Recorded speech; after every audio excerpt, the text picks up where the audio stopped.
going on, Falcon fan? This is your boy Ricondo. Come back at you with another video. Today we're going to talk about um the Atlanta Falcons. They got their man. What's next for this team for the off season? We're going to talk about the coaching carousel. Another team fired their head coach today. Um, and it kind of makes Atlanta Falcons look even smarter going out and get their guy that they wanted to go get. We're gonna take a closer look at Kevin Stefanski, guys. With all this hoopla going on about him, we'll take a closer look about that. Then we're gonna talk about the Cleveland Browns and what that means about his tenure there and how that looks, and what got everybody so up in a roar about what happened with the Cleveland Browns.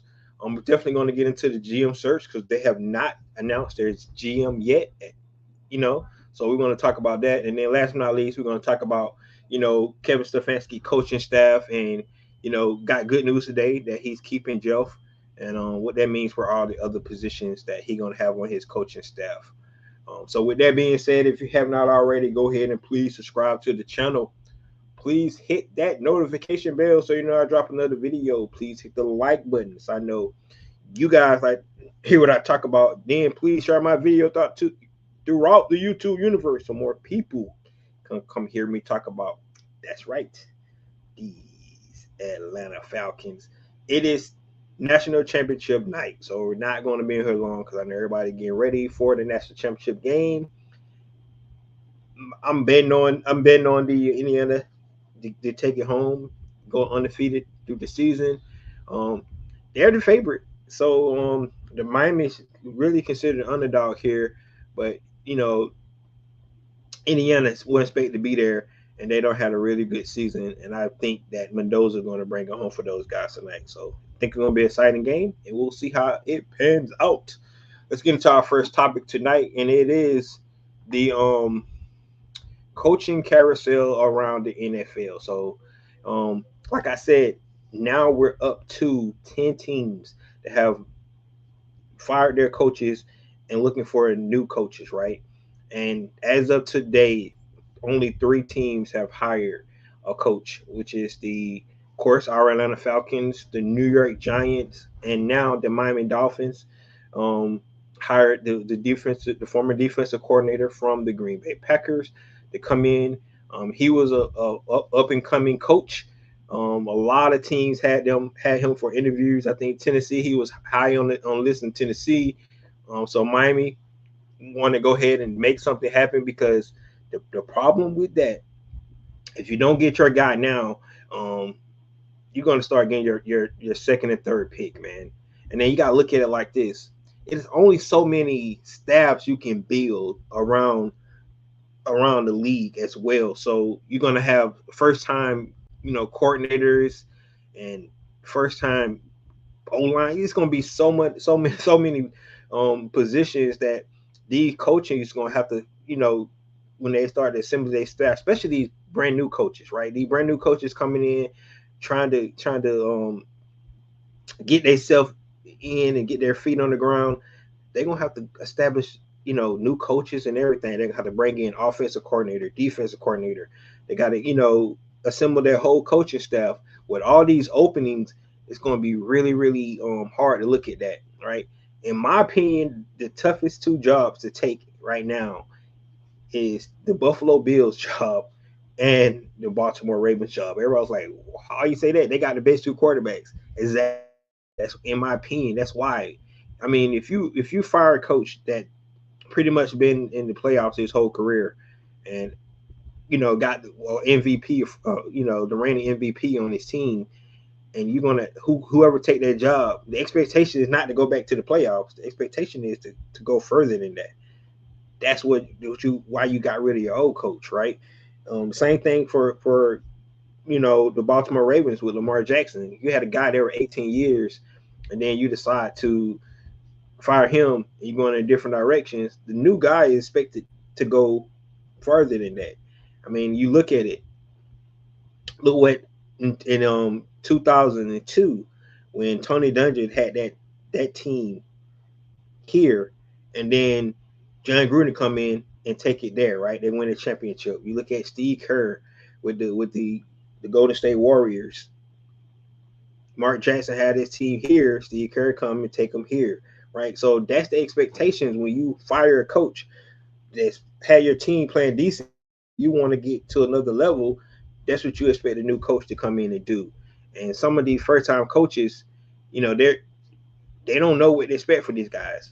So that's why it's a crapshoot at the end of the day. Like you don't know about this thing. But I think this coaching search is going to heat up. Now Sean McDermott is on the out there, so teams might have to readjust. You know the way they was looking at the coaches in this hiring cycle and find out where he fit in into that whole scenario because that's going to be really interesting to see where Sean McDermott fit in. Personally, for me, I wouldn't like him in Atlanta because he had what does he do? Like his defense wasn't it was like this. So he comes in, he would have to bring a great offensive coordinator. Maybe you say he bring in Joe Brady with him. Maybe that would have worked.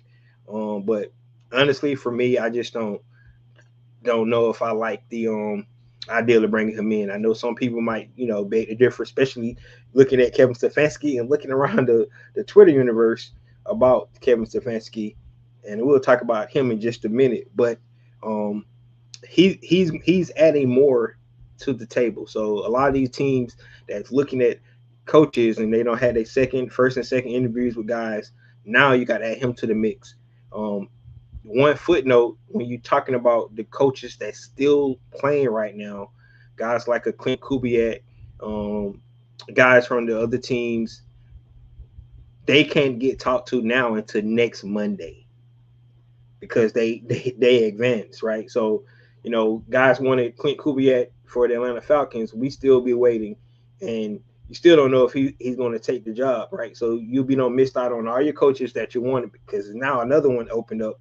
And if you're waiting on Clint Kubiak and if you think he's the guy, um, you might be waiting until next Monday to talk to him. And at this point, I don't think he's going to be hired this year. I think he's going to wait another year and wait till all the dust settles. And I think he's going to end up staying in Seattle, right? If you look at the list of interviews so far, his name has stopped showing up a lot in interviews. So maybe he wanted the Atlanta job and that's one he wanted, but you don't see his name thrown out there as much as it was before. Um, and now the fact that he's got to go a whole nother week before you can even talk to him. And these, like I said, these jobs are gonna start going up. People's gonna start hiring guys, and then if you had one of these guys on your list, you're gonna start losing them. So this is a interesting season, man, to say the least. When a third of the NFL gonna have new leadership, in the coaches' room. So, when they started OTAs and training camps, all these teams get to start early because they got new coach at the helm. So that's going to be really interesting to see how that's going to take place. So just wanted to give you guys an update about the coaching carousel. However, the Atlanta Falcons don't have to worry about that. So let's get some of these comments first.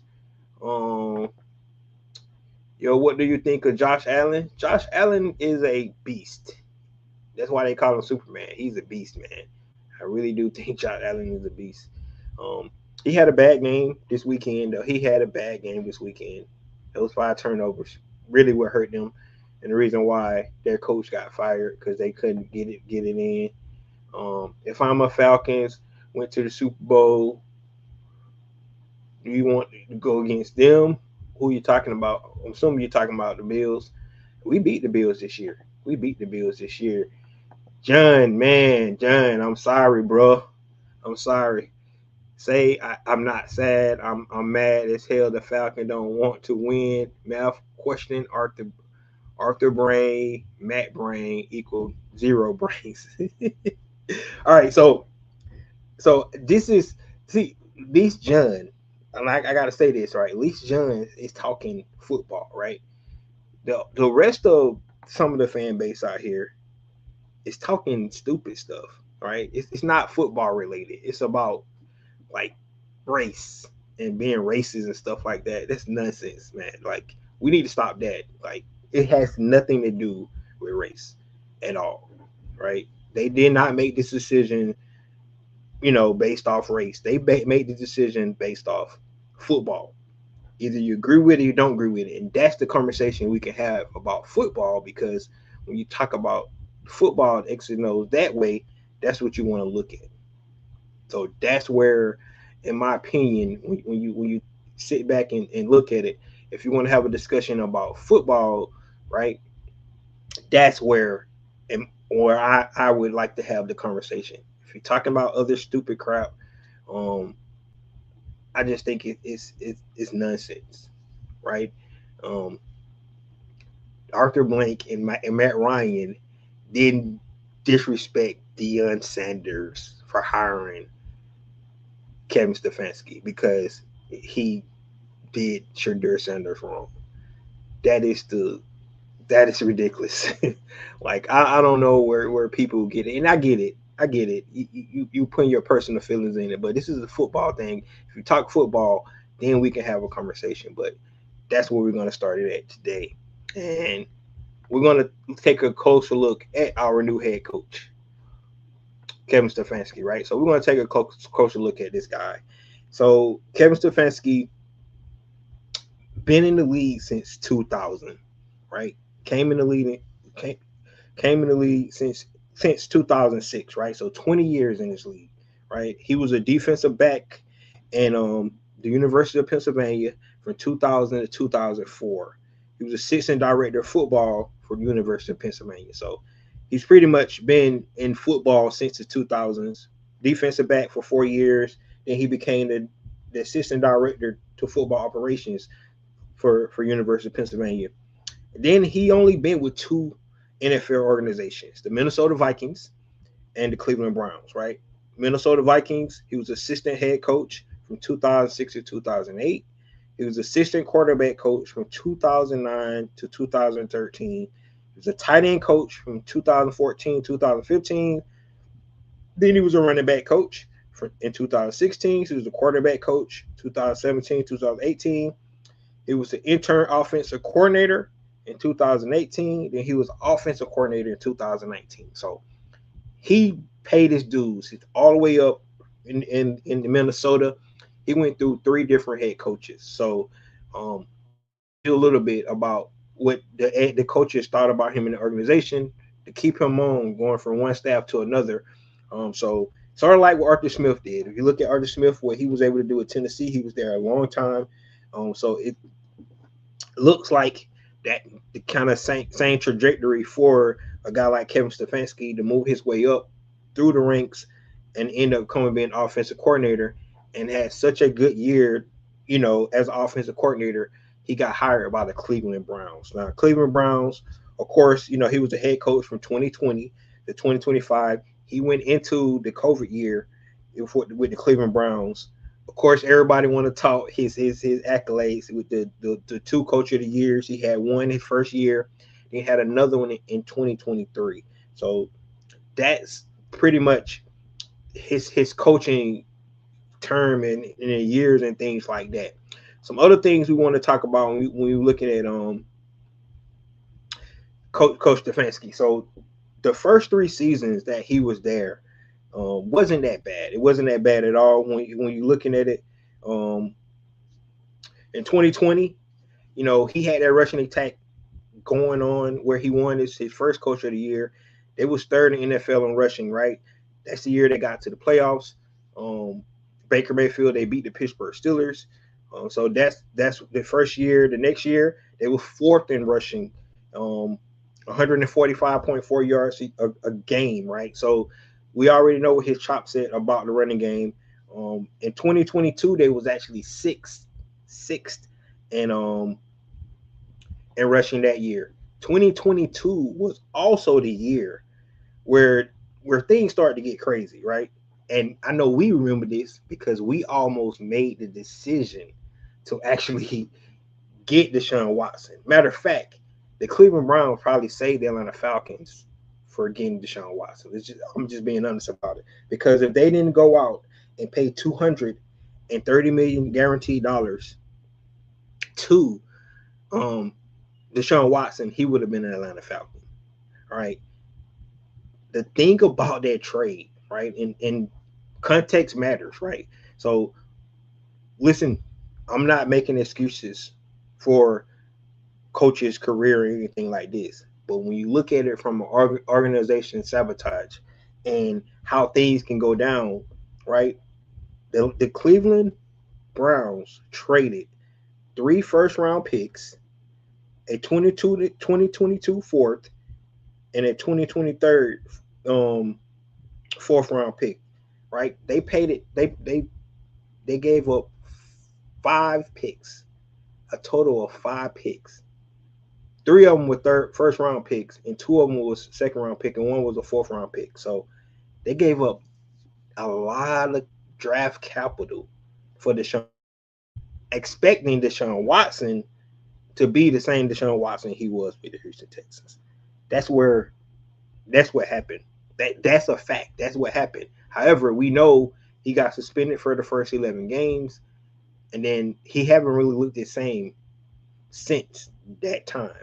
Right. So when you look at that, that really hurts you as an organization. Just imagine the Atlanta Falcons giving up all these draft picks, and then we have the quarterback play that we have had since Matt Ryan left.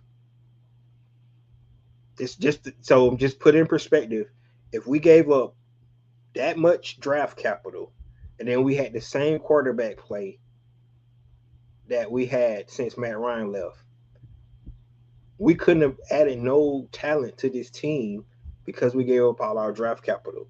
Um, it would have been bad. It would have really, really been bad. It really would have. And in essence, that's what we've seen from the Cleveland Browns, right? Now, Kevin Stefanski was part of all that, right? He's the man running the show during that time. So I'm not giving him, any outs on this, but to say that he had a a really good solid squad there would be disingenuous. He really didn't, right? The expectations that they put on Deshaun Watson by giving up all that, it just didn't work the way they wanted to work. Now they have came out and said they had a calculated mistake and it set them back. You know, the last week, what 4 years. This year was one of the best drafts they don't had since they decided to make that trade for Deshaun Watson. They had a really, really good, talented rookie class this year. Just imagine if they could have had that same draft capital they gave away throughout the other years, what kind of team they probably could have put together. And it could have been a whole lot different. But they decided not to do that. And this is what happens when organizations gamble and it don't work out. And then everybody falls from the aftermath, right? Including Kevin Stefanski, because he was the man at the helm at the time. So that I just wanted to put that out in perspective of the kind of context that you got to look at, right? These last 2 seasons, he still have to explain for those last 2 seasons. But when you talk about quarterbacks, right? And we thought the Atlanta Falcons had a quarterback issue in Cleveland. I mean, in Atlanta, Cleveland had a quarterback issue during his time.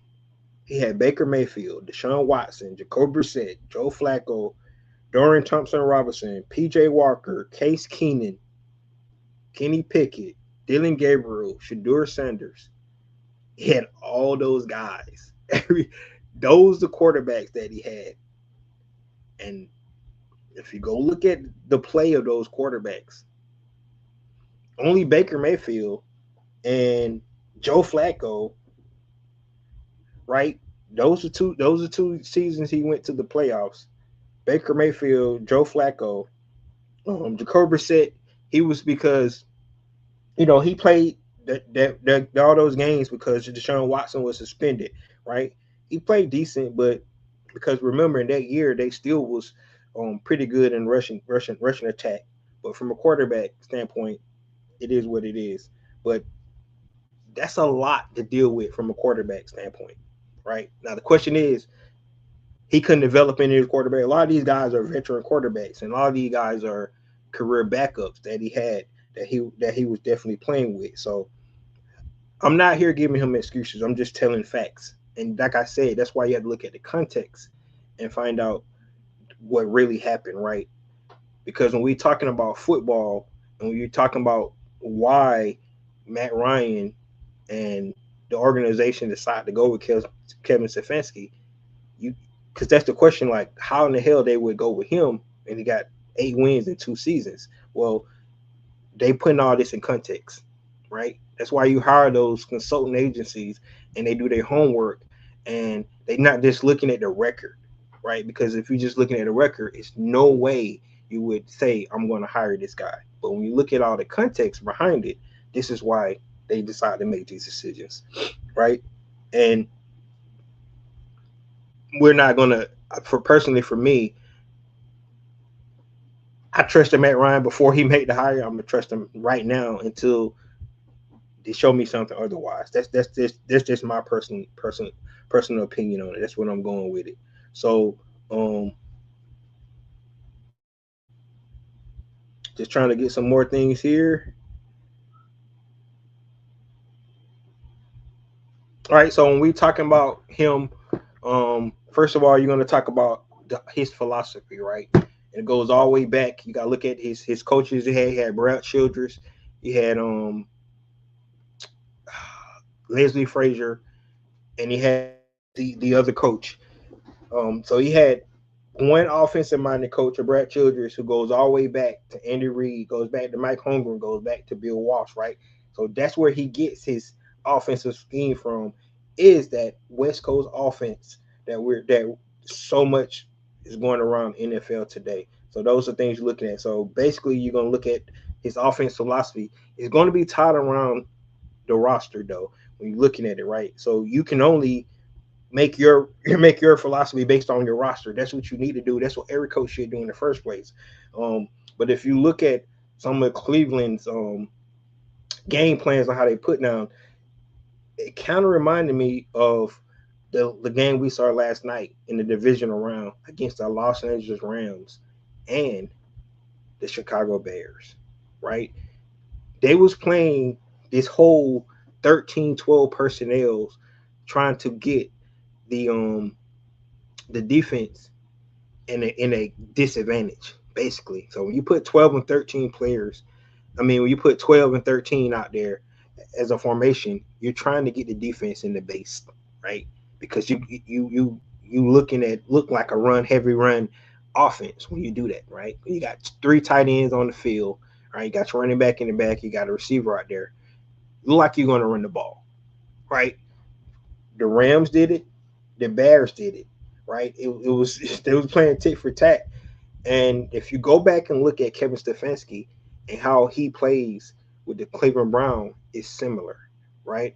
He do a lot of 12 and 13 personnel, right? And he plays off that base package, and he wants to make stuff look the same, right? So when you're going into your runs, you do a lot of gap. So he plays wide zone, so it fits into what Atlanta Falcons want to do. He does play the wide zone, but he also run a lot of gap scheme too, where you're going to have that guard pulling and open up that gap. So he runs a lot of zone, but he also runs a lot of gap. But what he does do, he tries to make it look the same, right? If you go back and look at some film, that's what you're going to see. You're going to see where the run and the pass look the same, right?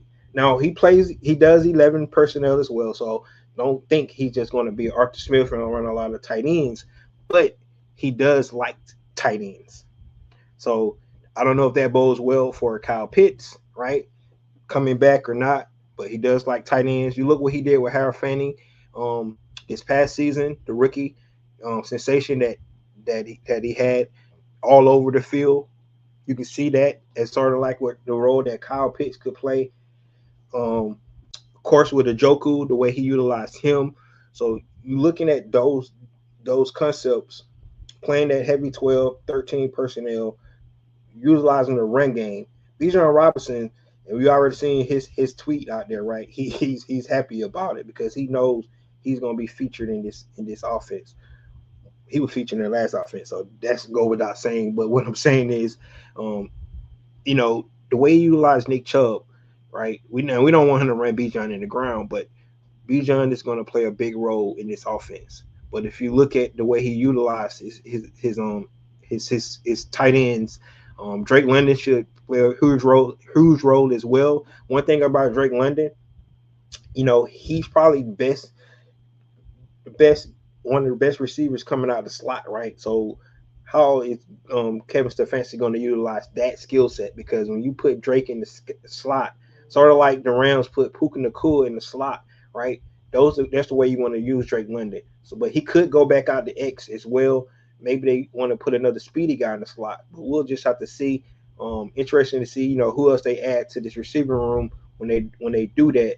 But when you're looking at his scheme, um, I'm telling you, go back and look at his plays, and then go back and look at the division around this past weekend, Chicago and the Los Angeles Rams, and you will see some of this similar um, calls and the similar concepts what they're trying to do to try to get the defense in disadvantages, right? Because when you go heavy, that's telling the defense we need to stop the run.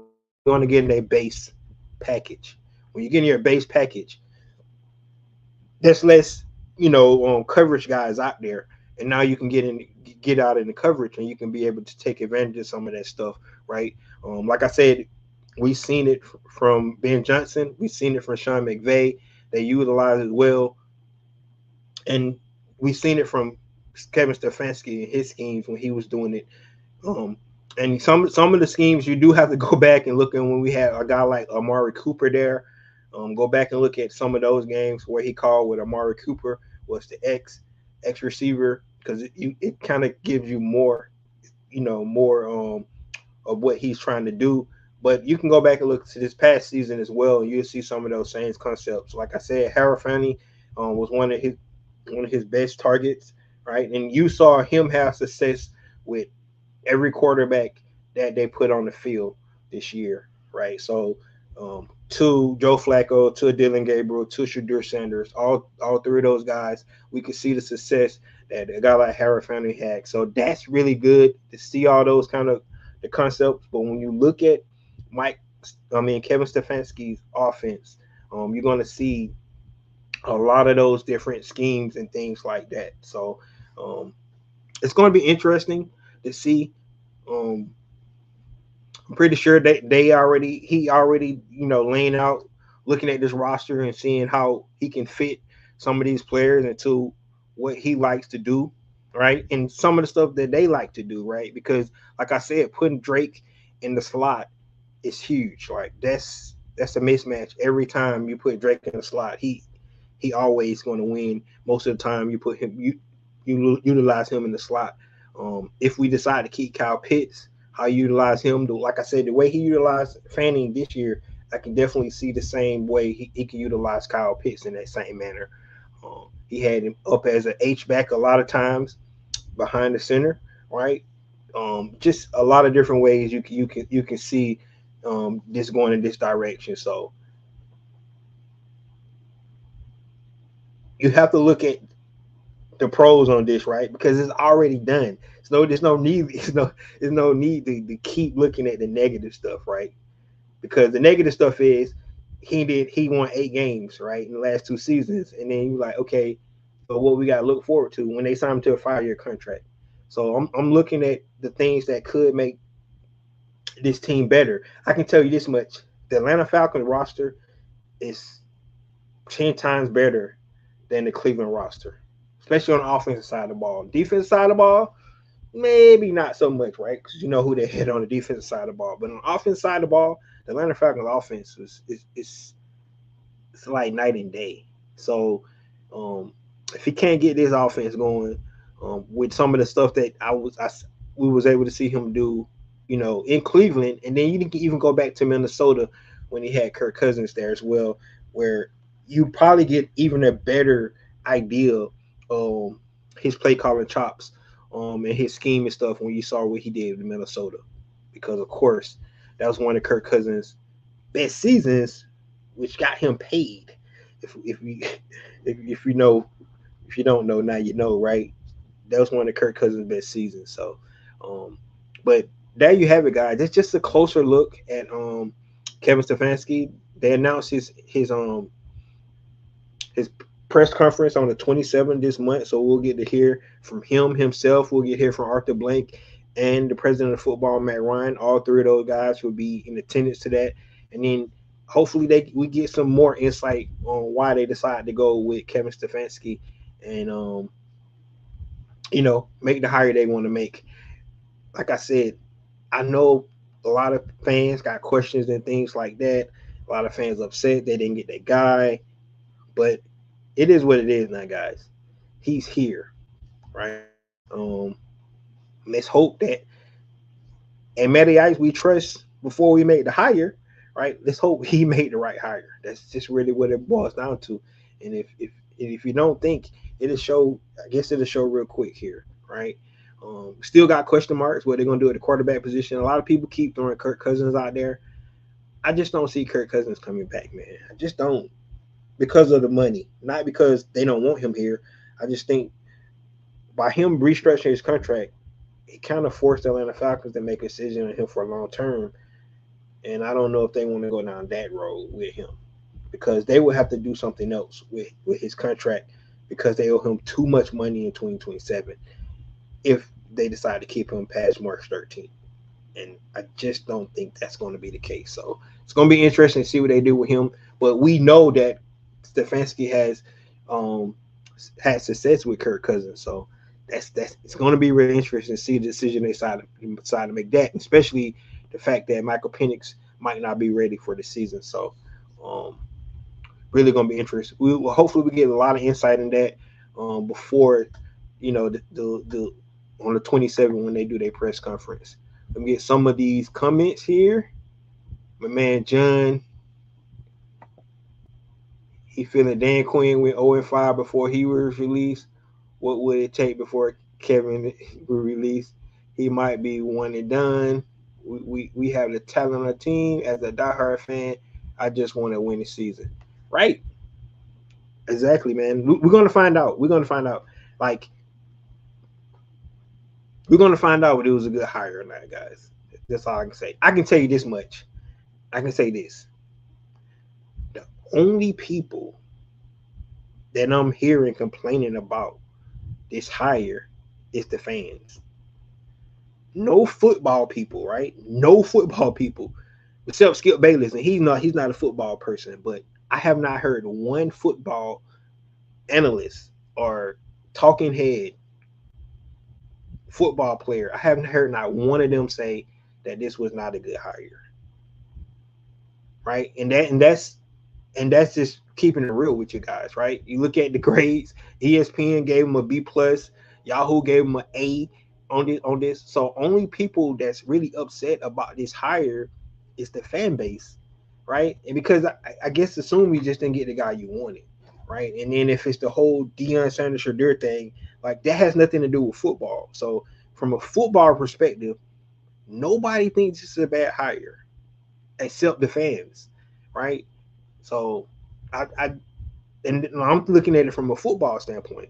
Like I said, I told you guys I didn't have a pick because even Clint Kubiak, where everybody's so high on, he has never been a head coach before, and you don't know how that's going to work out. It was going to be a crapshoot either way.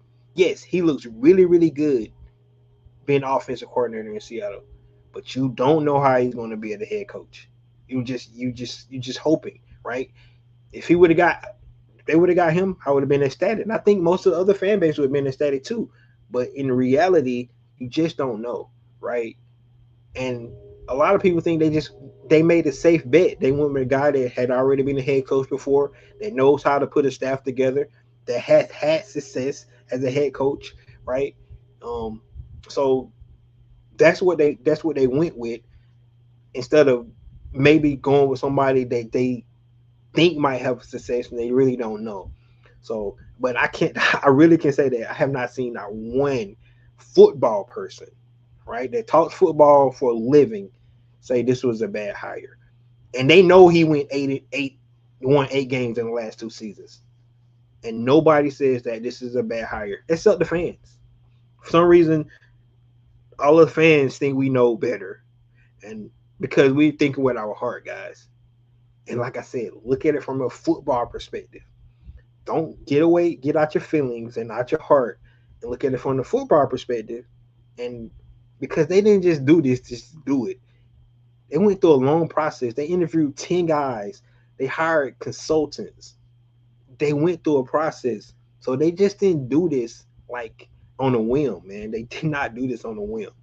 So that's what I'm saying. So just look at it from that perspective. I understand that a lot of people are upset about it, but you got to look at it from a football angle. And you look football angle, he can coach offense 100%. He can. Like people keep saying he can't, but he can. He really can. Right? That's a fact. Right? When you have top 5 rushing offenses 3 years after 6 years, that tells you that you can, if you got a talent on your team, you can produce something, right? And if you mirror that rushing offense with your passing game, right? Um, with the talent we got, I think we can maybe do something. I'm not saying that we are, but maybe, right? And this is what they saw. So what really gets me is a week ago, everybody was high on Matt Ryan freaking being the president of football. Then when he make his first decision, everybody down on him. Like some people even call him a racist, which is just insane to me. That they would even say that. It's just like I don't know how we went down this road that to that point to go that far, to the left to say something like that. Um, Kevin Stefanski is not a racist either. Kevin Stefanski has coached like 6 black quarterbacks. That list I went down: Deshaun Watson, Jacoby Brissett, Dorian Finney-Thompson. He don't coach a lot of black PJ Walker. He don't coach a lot of black quarterbacks. He's not racist. So saying that he's trying to screw the black quarterback over, that's insane, right? Let's be honest. He did not want Shadur Sanders. That's a fact. He picked Dylan Gabriel. He did not want Shadur Sanders. It was not his pick. He handled that wrong, right? Once the kid got on his team, he should have put him into competition like most coaches would do. He screwed that up. That's a fact. But it's not because he didn't like him. It's because he didn't want him on his team because he didn't think he could play quarterback. That's why. Now, he was wrong because he showed better than Dylan Gabriel. We all know this. But it's not because he didn't like him. He was black and all that stuff. Like, that's insane to me to even talk about that. I don't even know what I'm talking about now but I've been hearing it all weekend. It's like, come on, like, be honest about it. This is a football move. Had nothing to do with checking the culture and the pulse of Atlanta by hiring a white coach who did Shadur Sanders wrong. Like, like what? You want the organization and this man to pay all this money on the coach because you want to make sure the fan base ain't mad with him because he did a player that don't even play with the team wrong. Like, honestly, guys, that narrative need to end quickly. And let's talk about football. Like I said, if you want to talk about his football acumen and what he can't do as a coach, let's stick to that. But the whole racist narrative is to me. And like I said, I don't even know what I'm talking about it. But that's where we had gotten. That's where we had gotten to this point. And you go back and look, and it was kind of out of hand a little bit. And I'm like, to one fan saying that we should boycott because the way they did Deion Sanders' son, and Deion Sanders a legend here, and the Falcon fans should boycott for the season. That's how bad it had got. Like, what? Like, come on, it's a football. We talk about football, guys. It's not. It has nothing to do with race, man. Like, honestly, let's stick to football. That's what this show all about. I can get into politics easily because it's all around us. But that's not why I came on to do a podcast, talk about politics and stuff like that. Talk about football, talk about my love for the Atlanta Falcons, and that's what we're gonna keep it. All right. Um, we need a real alien at quarterback. Yep. Um, Kevin better not bring in Flacco. Flacco ain't coming, man. Don't worry about that. You said Kurt. You said happy MLK Day. Hey, you right, man. Hey, just for everybody to know, my last name is King. So, uh, so I don't think we related, me and Mark Dr. King, but yeah, my last name is King. So yeah, I do tell people though that's my great uncle. T. Terry said it the show that can coach his ass off. Yeah, we're gonna see, man. We're gonna see can he coach. We need to change. We gotta change, man. They started off. They started off. What he said Baker Mayfield better not come here. Baker Mayfield, he's on the contract. He's not coming here neither. He's not coming here neither. He said the king is here. Yeah, man. I'm here, man. Like I said, that's my great uncle. He did live in Atlanta. Never know, man. We could be king. I never did the ancestry to see if that was the case, though. To be honest with you,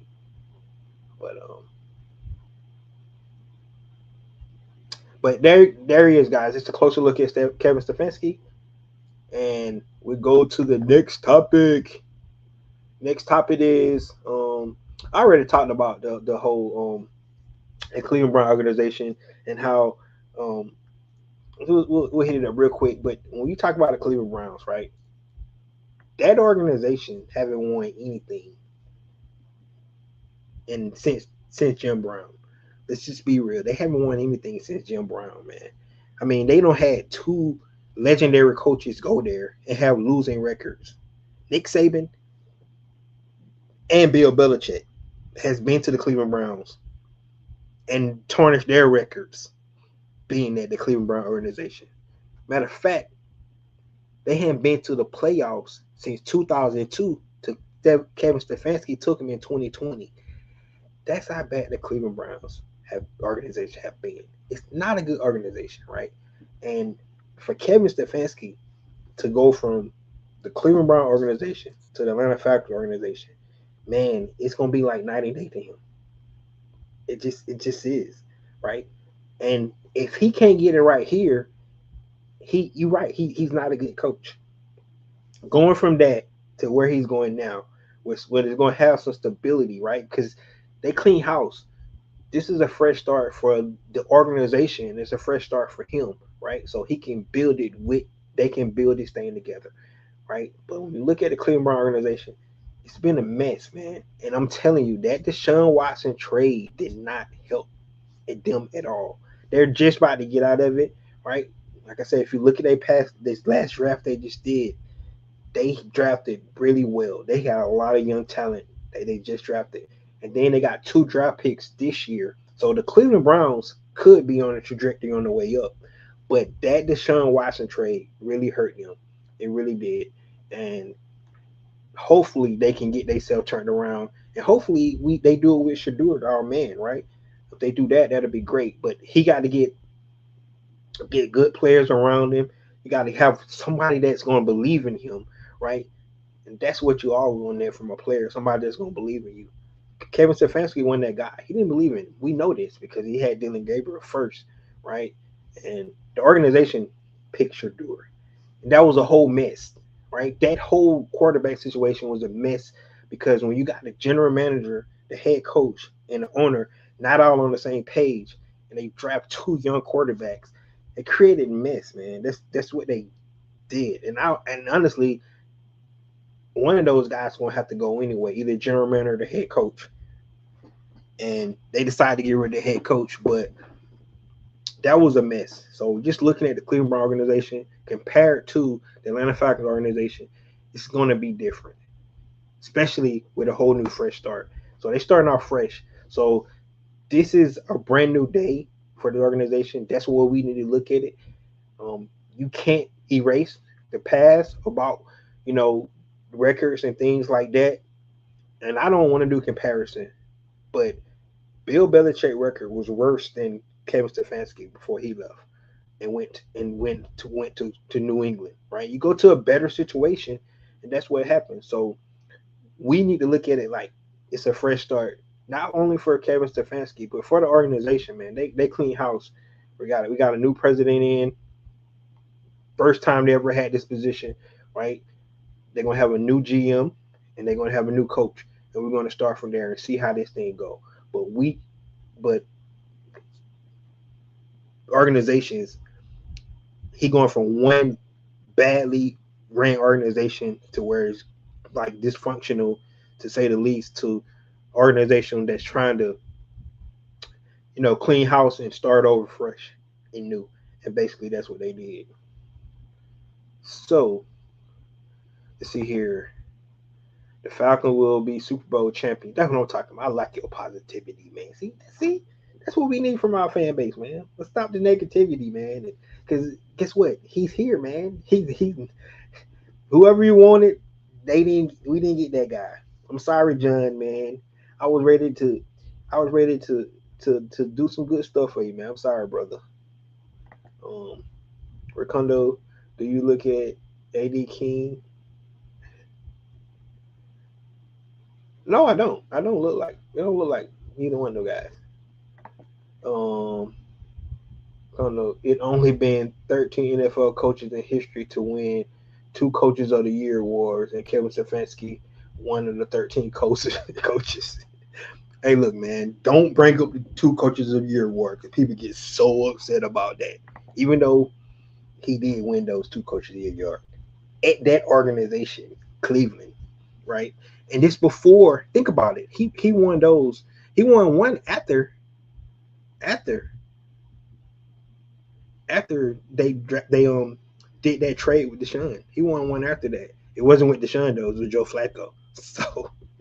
So yeah, he had old man Joe Flacco get them to the playoffs. Now they got blown out in the playoffs, but if you look at that year, and because I think that's the same year Nick Chubb got hurt as well, and so man, he worked some magic in that 2023 season, right? To get that second coach of the year. The first one, that was COVID year.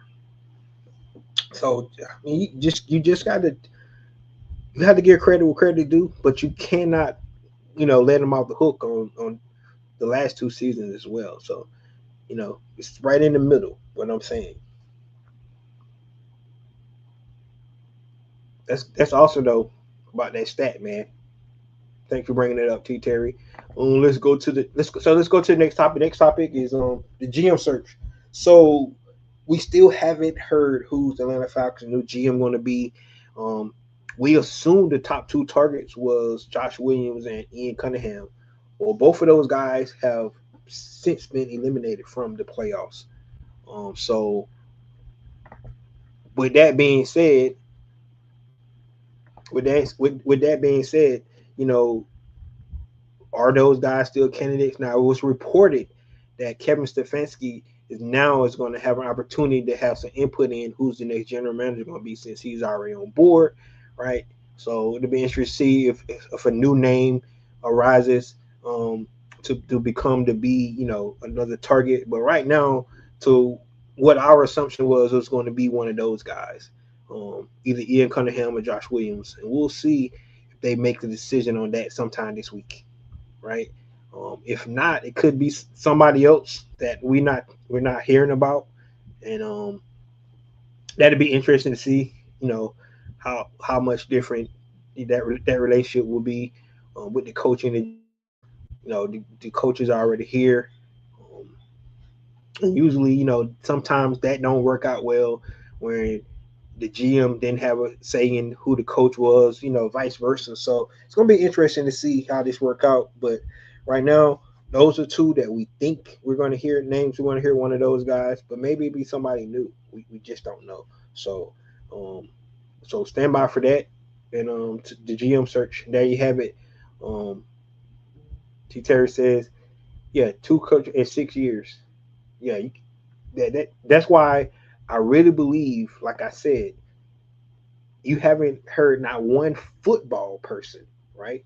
One football person say this was a bad hire because when it comes to football, like I said, when it comes to football, X's and O's, and the guy's football acumen, you're not going to hear people say he can't coach, right?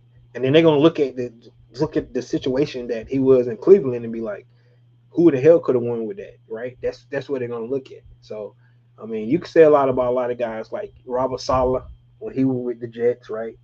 That situation just didn't work out for him, right?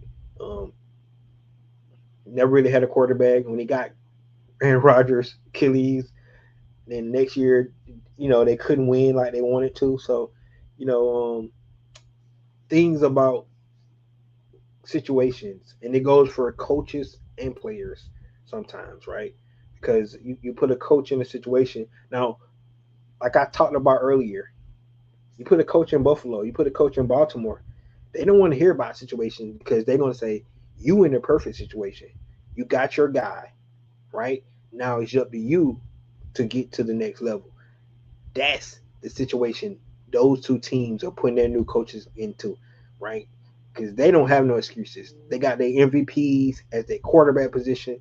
They got a solid teams. Now they need to get them to the next level, right? Kevin Stefanski come in and be like, well, I ain't got my quarterback yet. Um, if I make it to the playoffs, I did something, right? Because that would be the further Atlanta Falcons have been, in 8 years, right? So if he can come in and if he get the team to the playoffs in his first season, shit, he might get another coach of the year. Just saying, just saying it, man. So, but that GM search is going to be key, and they need to go ahead and solidify that because they got to start looking at this roster, man. I'm really anxious this year about this Atlanta Falcon front office and coaching staff because we don't know them, right? We had an idea of how Terry Fontenot do business. We knew that. We knew how he did business, right? We knew he looked at his free agent first, and then he went and got needs in free agency, and then draft. He didn't draft for need, right? That was his philosophy, right? So he looked at his own free agents. He went and got a lot of needs in free agency, and then the draft, he didn't draft for need. He draft best player available. That's the way he did it, right? We don't know the philosophy of this new regime, right? What's going to be their philosophy, right? Do they understand the deficiencies that their teams have because they wasn't here last year, right? That's the question that we're going to find out here soon. So, right, um, how are their cap guys, right? Managing the cap and things like that. And we can't say this about Terry Fontenot. He cleaned up the cap for the Atlanta Falcons. Um, and right now, I think we got about 35 million available. So it's going to be interesting to see how the Atlanta Falcons go by trying to um, do this roster because it'll be new to us how they do business, and we get a first time look at how this new regime, build a team per se. So that's going to be interesting. T. Terry says the GM will be announced if the 49ers lose. 49ers, they lost, man. 49ers out. 49ers are old. They are out. They out. Both of the GMs that we wanted, 49ers GM and the Chicago Bears GM, both are out. They both out in the playoffs. So, yep, they're both out. All right, last talk tonight is the coaching staff. Um, this is going to be interesting as well.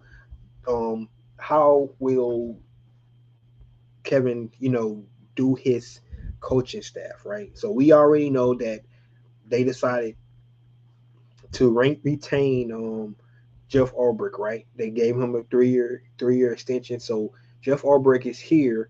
um, on the staff with Kevin Stefanski. Um, it wasn't forced.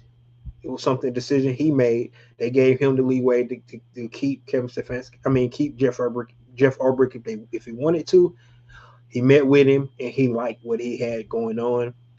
This is notable because this is the first time since 2022 that the defensive coordinator will be the same in back-to-back years. This is huge for the Atlanta Falcons. They broke the all-time sack record for a franchise. They were second in the league in sacks, right? They had all those young guys. We all heard about the jump from year one to year two, but the fact that you're staying in the same system from year one to year two is going to be huge for all these guys on defense. So was a really really good move. This right here should won back some faith from the fan base because they was able to keep Jeff Ulbrich in tow, right? Now they still had some things they need to work on. One in particular was being able to stop the run. They was not really good in that.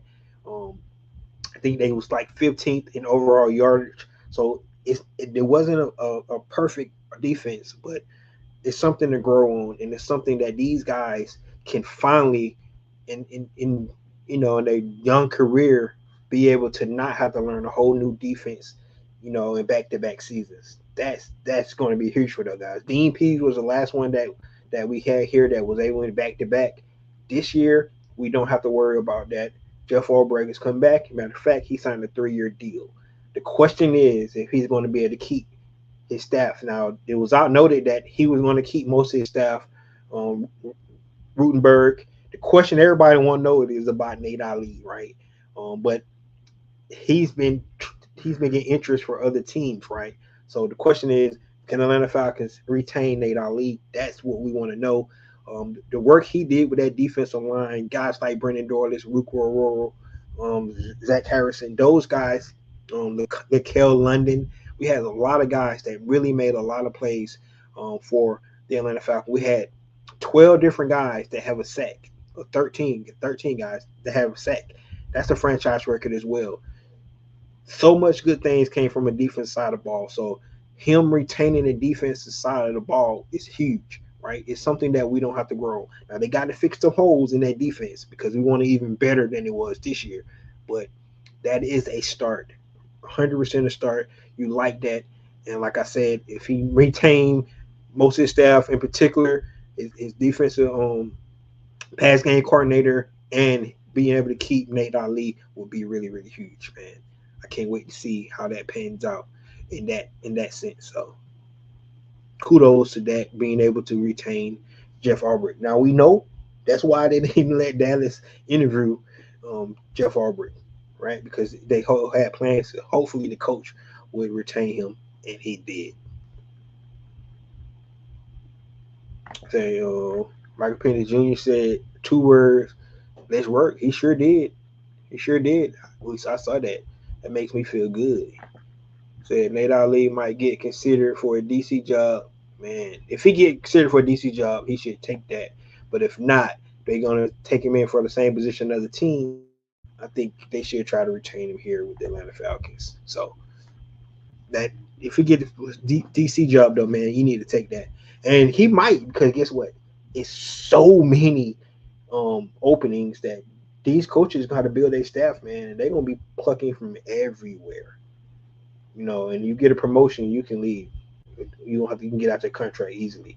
You get a promotion, so that's going to be really, really good. However, guys, it's one guy that's not going to be coming back for this Atlanta Falcon coaching staff, and it's sad in a way, but it's okay. And that's Dwayne Leffert. That's the offensive line coach for the Atlanta Falcons, right? He's been here since 2021, right? He's been here since 2021. With Arthur Smith, they retained him with Raheem Morris. That offensive line, that group, they love Dwayne Leffert. He loves those guys. And they've been one of the best offensive lines during that span since he's been here. So he's going to be coveted with another team right away, right? Without a doubt, he will get a job right away. But seems like he's not going to be retained here. And the reason why, because Kevin Stefanski is probably going to bring in Bill Bill Callahan, right? And if anybody don't know who that is, he's probably one of the best offensive line coaches in history of NFL. This guy has coached probably like 10 Pro Bowl offensive linemen, right? He is one of the best offensive line coaches out there. And the fact that, he coached with Kevin Stefanski in Cleveland, but then he went and worked with his son, Brian Callahan, in Tennessee when he got the head coaching job. So he left Kevin Stefanski. Well, of course, we know Brian Callahan do not have a job. So he's going to bring him back in, and maybe even Brian Callahan could be the offensive coordinator. So we don't know how that's going to work. We did hear a report that Tommy Reese might be the OC coming over from Cleveland. And so, but this is really going to be interesting to see this offensive line. Bill Callahan is really, really good, right? So it makes you wonder if they plan to revamp the offensive line a little bit. Well, we know they're not going to mess with Jake and Chris. And I'm be honest with you. I'm just thinking about the center position. Do they upgrade at center position? I think Ryan Newsel did a great job at that position, but do the Atlanta Falcons consider upgrading that position? We know that a guy like Tyler Linderbaum was released. He's one of the best centers in the league. If they can go get a guy like him, if you go back, remember we got Alex Mack at center for Matt Ryan, and what that did for that team, right? So I'm not, like I said, I like Ryan Newsel. And if you go back to one of the greatest plays ever in Falcon history, going to be how Ryan Newsel got that fumble on Thursday Night Football in Tampa when there was like 8 guys there, and somehow he wasn't even in the picture, but somehow he came up with the fumble. He probably need to tell us how he did that. But so Ryan Newsel is a not a bad center at all. But if bringing in a new offensive line coach, new head coach, do they want to change the offensive line because he want to be able to run the offense like he wants to run it, right? Like I said, some of these guys on here, this offensive line has been intact for a minute, so they all know each other. It's a veteran offensive line, so I'm not saying they need to make a wholesale changes, but you want guys to know what you're trying to do, and if you can bring guys in to make it even better, so be it. Right? So that's going to be really interesting to see, what they decide to do with the offensive line. But the word on the street, it haven't been officially announced yet, but Bill Callahan is supposed to be the new offensive line coach, and we still don't know about the offensive coordinator yet as well. So um, he got work to do, guys. We know about the defensive side, but we don't know who's retained completely. We know Jeff is there, but we don't know. And it's reported that he's going to keep most of his staff, but we don't know about everybody. Offensive side, we don't have a clue about anybody. We do know they probably need to get a new they need to get a new quarterback coach, right? Because we know our quarterback coach went to DC. Um, we thinking going to be a new O line coach. Who's going to be our offensive coordinator? Who's going to be our receiver coach? Tight end coach, running back coach, right? All these positions that Kevin Stefanski need to be thinking about, right? Do he bring guys over from Cleveland to take those roles, or do he, have someone else in the quiver? This is one of the reasons why the Atlanta Falcons wanted a veteran, somebody who had experience, because assembling the staff is really important. It really is. You need a really good coaching staff to be able to win, right? And so this is huge. Once we get the names of the coaches, we'll come back and we'll talk about those things and stuff like that. But great news about Jeff Ulbrich being retained. Um, Bittersweet news about Dwayne Leffert if he's going to be out the door, but cool to see who he's bringing in his place. One of the most well-respected offensive line coach to ever do it. So That's huge. And I know BJ probably smiling from ear to ear to hear something like that, because you losing somebody that's good, but you probably be getting somebody even better. So that's what we like to hear when you talk about making upgrades in positions and stuff like that.